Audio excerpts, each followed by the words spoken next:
Que Dios te bendiga. Que la gracia y la paz de nuestro Señor Jesucristo esté siendo luz en tu corazón. Te invito a escuchar su voz aquí en el Evangelio según San Juan, capítulo 3, a partir del versículo 17. Dios no envió a su Hijo al mundo para condenar al mundo, sino para salvarlo por medio de él. El que cree en él no es condenado, pero el que no cree ya está condenado por no haber creído en el nombre del Hijo unigénito de Dios. Esta es la causa de la condenación, que la luz vino al mundo, pero la humanidad prefirió las tinieblas a la luz, porque sus hechos eran perversos. Pues todo el que hace lo malo aborrece la luz y no se acerca a ella por temor a que sus obras queden al descubierto. En cambio, el que practica la verdad se acerca a la luz para que se vea claramente que ha hecho sus obras en obediencia a Dios. Hermosa es su palabra y de su belleza venimos a nutrirnos hoy día. Cuando nos encontramos frente a la palabra de Dios, y en específico en este pasaje, podemos ver dos cosas. La primera, y sin lugar a dudas más importante, es que Dios es amor. Dios está lleno, llamémoslo así, de una vocación tremenda, de querer amar hasta los extremos más radicales a su criatura, nosotros. Él nos ama tan profundamente que ha dado en prenda de nuestra salvación lo que le era más valioso, es decir, su Hijo Jesucristo. Él, en el deseo tremendamente loco de un amor que va más allá de lo que nosotros podamos siquiera concebir, decide en la persona de su Hijo hacerse hombre, vivir la condición mortal y morir de alguna forma para pagar lo que nosotros no podíamos pagar. Él, siendo Dios, puede ofrecerse como sacrificio infinito por esta deuda infinita. Y él, en cuanto hombre, asume sobre sí la deuda que el hombre no podía pagar. Entonces, vemos de que el amor de Dios, este desquiciante, porque no hay forma de entenderlo, este desquiciante mover del corazón de Dios en búsqueda del hombre, es el protagonista de toda la historia humana. La historia humana no es otra cosa que el desarrollo de esta búsqueda por parte de nuestro Padre Celestial. ¿Te das cuenta? Desde el momento en que nuestros primeros padres, Adán y Eva, rompen el convenio, el pacto que habían hecho de obediencia a Dios, a partir de ese momento, Él da una promesa. Y esa promesa, entre sombras, se va develando hasta que se hace explícita en la cruz del Calvario. El Hijo de Dios, levantado en la cumbre del Gólgota, es la expresión más radical del amor eterno de Dios. Entonces, cuando nos acercamos a la palabra de Dios, el primer verbo que aparece conjugado es el verbo amar. Dios amando, Dios amando, Dios amándote de forma personal y absolutamente misteriosa e íntima. y evidenciado, como acabamos de decir, en la cruz del Calvario. El Verbo de Dios se hace carne para amarnos. Entonces, esta primera palabra de Dios en este pasaje y en toda la Biblia, me atrevo a decir, es de que Él nos ha amado. Ahora, como fruto de ese amor está la búsqueda. Y en la búsqueda, Dios se encuentra justamente con la tragedia de la condición humana. ¿En qué consiste esa tragedia? De que el ser humano, siendo menos que la nada, siendo estopa, pasto seco, en medio de las llamas del infierno, cree que está bien. Ahí podemos ver de que la dimensión del pecado es profundo en su estupidez. Nos creemos que estamos bien.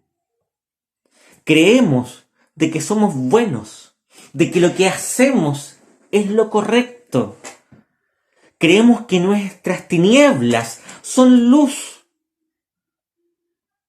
Pero estamos profunda y trágicamente equivocados al creer eso. Porque ante ese engaño de nosotros mismos, ¿qué hacemos? Huimos de la presencia de Dios. Somos como la vil cucaracha, la vil barata, que apenas se prende la luz, arranca. Y esto, tristemente, es la condición del ser humano. El ser humano huye de la luz. El ser humano, de forma natural, fruto de su pecado, arranca de la verdad. Porque claro, para el tonto, para el iluso, que cree que lo que está haciendo es perfecto y maravilloso, no quiere la mala noticia de que eso es una mentira.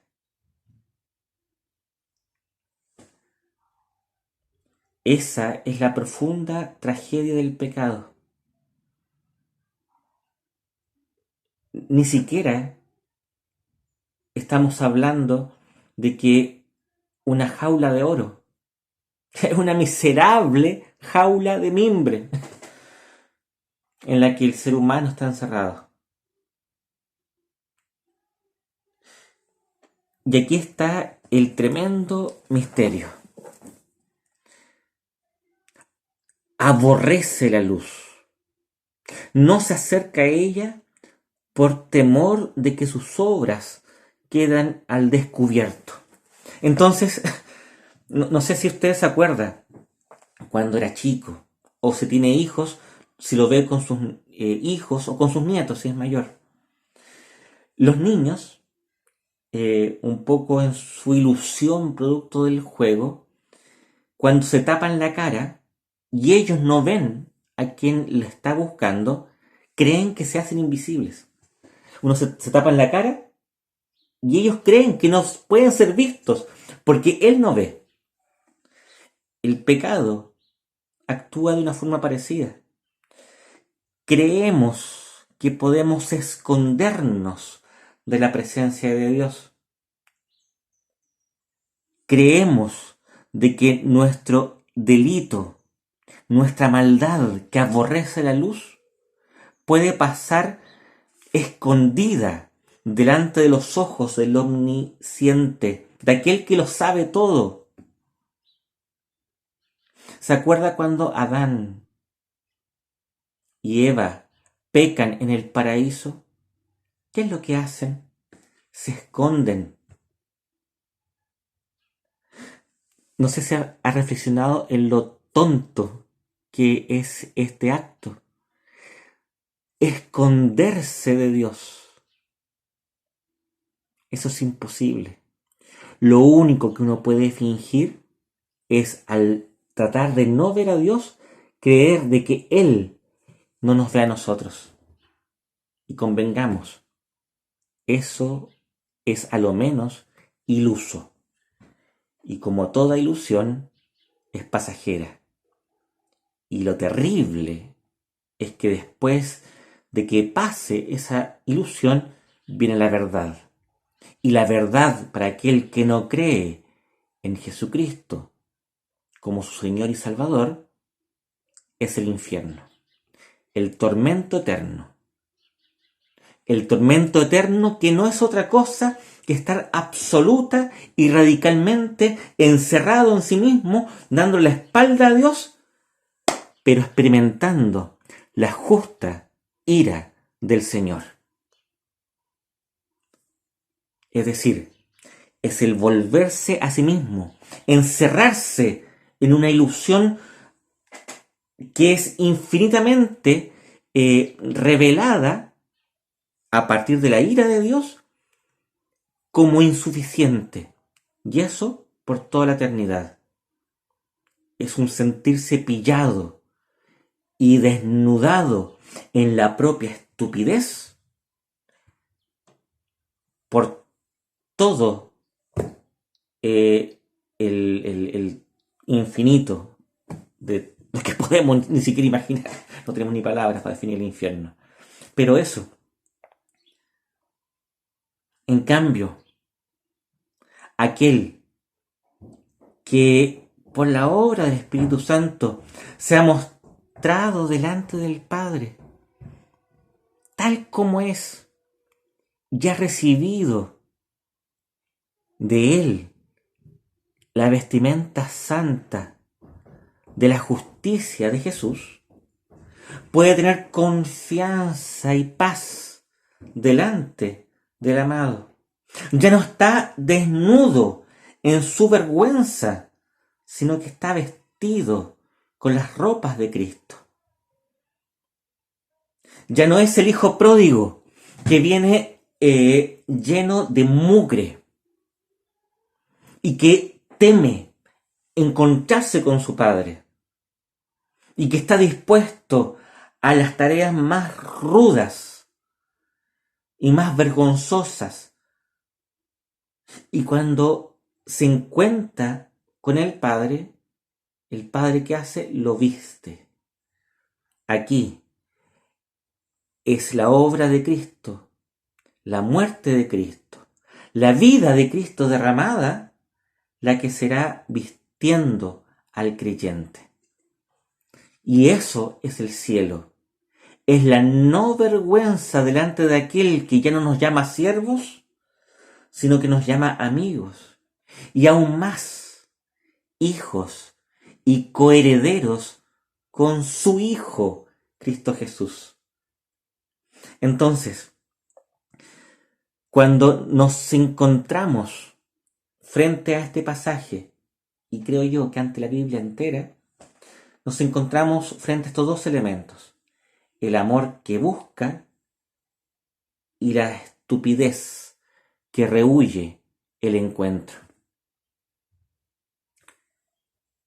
Y en aquellos en que actúa el Espíritu de Dios, la apertura honesta y humilde para dejarse vestir por aquel que es soberano y perfecto en su justicia y misericordia.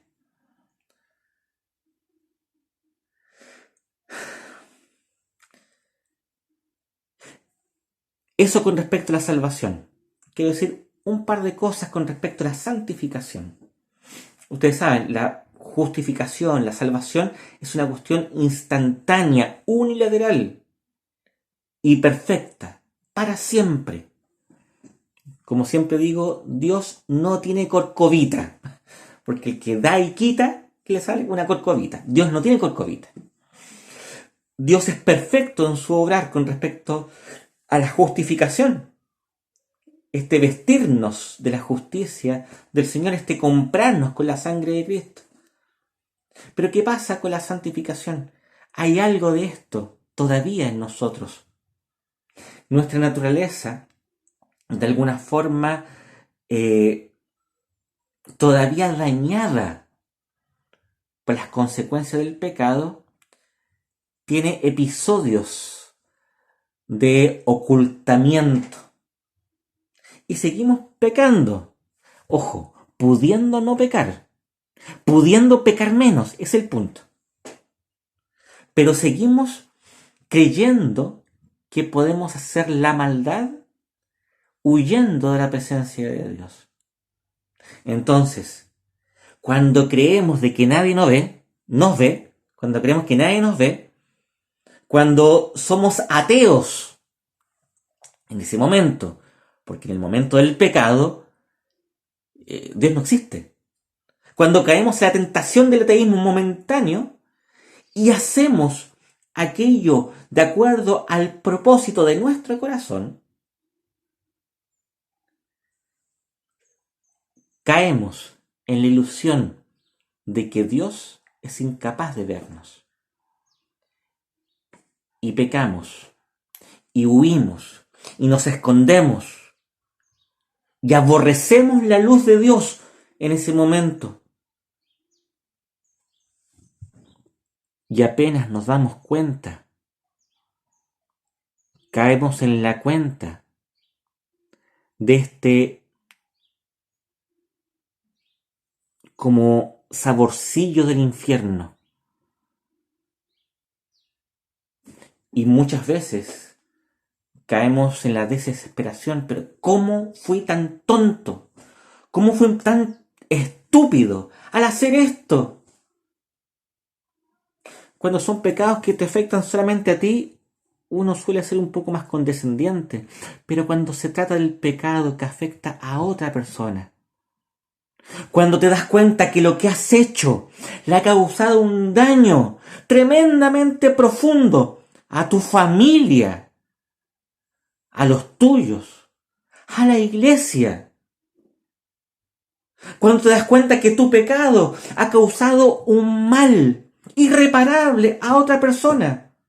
Supongamos, un día decides salir a tomar y te embriagas, lo cual ya es un pecado. Y sales y manejas. Y fruto de ese pecado, matas a alguien. Cuando se te pasa el efecto malévolo del alcohol, ¿tú con qué te encuentras? Con un infierno. ¿Cómo fui tan estúpido? Mira lo que hice. Le robé la vida a una persona. O por ejemplo, cuando caes en algún delito que va a afectar a alguna persona. No sé, un delito económico. Y tú vas a afectar la vida de una familia por tu egoísmo. Si eres hijo de Dios, naturalmente vas a decir, pero ¿cómo? Si no eres hijo de Dios, te va a dar lo mismo. Eres un patán condenado al infierno y se acabó. Pero si eres hijo de Dios, la primera sensación que vas a tener, igual que en el atropello, es como una especie de mini infierno. Experimentas la ira de Dios sobre ti. Pero aquí está lo maravilloso. Si eres hijo de Dios, esa ira de Dios que desciende sobre ti no te toca. ¿Por qué? Porque ya cayó sobre el único que podía soportar la ira de Dios y que en lugar tuyo se colocó entre el Padre, entre el puño del Padre y tú. Jesucristo, cubriéndote con su misericordia, te abraza y te da el consuelo de saberte salvo. Tendrás que asumir, tomando en cuenta los ejemplos que dimos, las consecuencias. Delito económico, te irás a capuchino, no sé.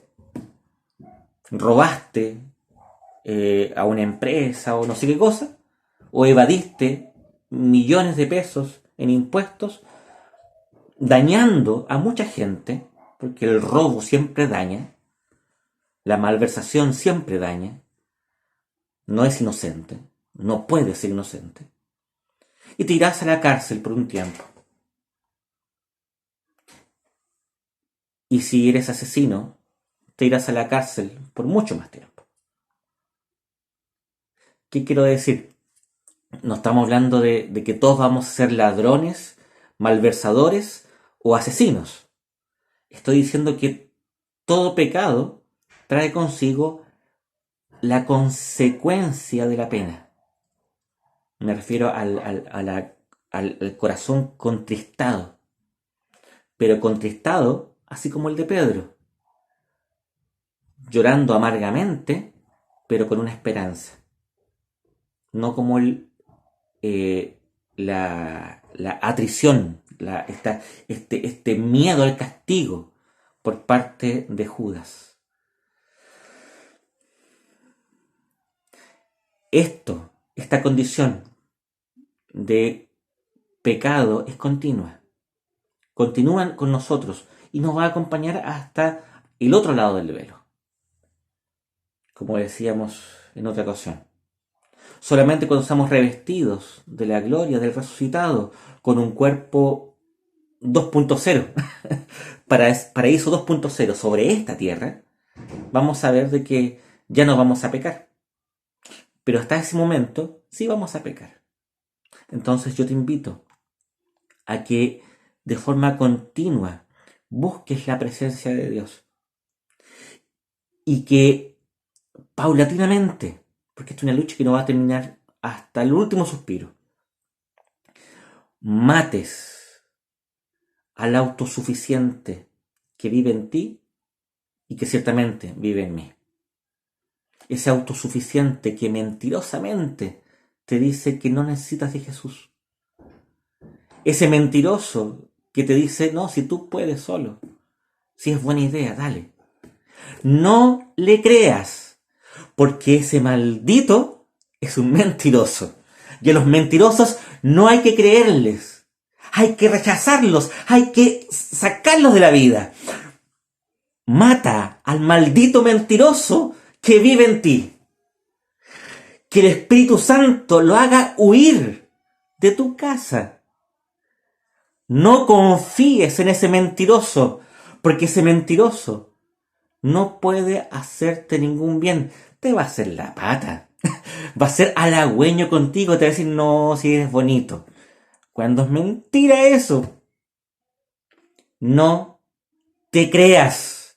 No te creas. No confíes en ti. Mira qué antihumanista lo que estoy diciendo. No confíes en ti. Pon tus ojos únicamente en el único que es capaz de decirte la verdad, tal cual. Y descansa en él. Amén. Súper claro. Entonces, Dios no vino, Dios no envió al Hijo, a su Hijo al mundo, para condenar al mundo, sino que para salvarlo por medio de él. Te invito a que disfrutes, te enamores cada día más de este amor de Dios. de este Dios amoroso que te ha rescatado de la vileza de tu condición. No confíes en ti, confía únicamente en Jesús. Te invito a orar. Bendito Dios, te damos las gracias porque nos permites nuevamente estar frente a ti en tu palabra. Te suplicamos, Señor, de que tú seas poniendo tu luz, que nos revela quién eres tú y quiénes somos nosotros. Y que humildes, sabiendo lo que somos, acudamos a la planta de tus pies y ahí, arrodillados, Señor, encontremos misericordia. Gracias, Padre Celestial. Gracias por haber enviado a tu Hijo Jesucristo. Permítenos vivir en Él, cubiertos de su justicia, y crecer, Señor, en la santidad, en la obediencia y en el obrar de las cosas buenas que a ti te agradan. No permitas, Señor, que nos excusemos como niños tontos diciendo que no podemos, porque ciertamente tú nos has hecho capaces en tu Hijo Jesús. Gloria y honor a ti, Padre, desde ahora y para siempre, a través de tu Hijo Jesús. Amén. Que Dios te bendiga. Que Dios te bendiga.